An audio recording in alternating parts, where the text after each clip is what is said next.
مرحبا يا جماعة، عاملين ايه؟ في الفيديو ده هشرح لكم ازاي توصل الساعة الذكية T900. الساعة دي بتشتغل بتطبيق برر، والإعداد بتاعها سهل جدا، وهقولكم خطوة بخطوة. الخطوة الأولى، أتأكد إن البلوتوث في الموبيل شغال.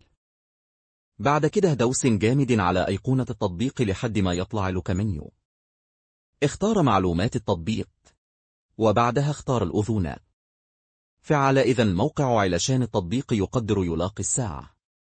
وفعل التخزين علشان تقدر تضيف الصور من الموبيل للساعة الذكية. الخطوة الثانية، ادخل على التطبيق ودور على خيار توصيل الجهاز أو حاجة شبه كده. استنى شوية لحد ما الساعة تظهر في قائمة البحث، وبعدها وصلها. العملية دي هتاخد ثواني بسيطة. ولو الساعة ما ظهرتش، اعمل إعادة ضبط المصنع وحاول تاني.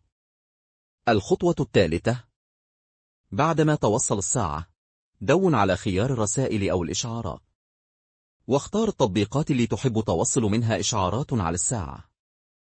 في أغلب الحالات هيظهر لك نافذة صغيرة علشان تفعل الأذونات لتطبيق برر.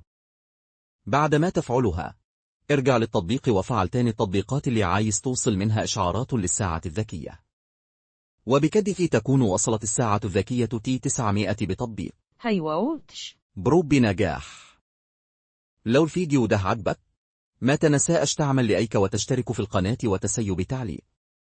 سلام يا جماعة، وأشوفكم في الفيديو الجاي.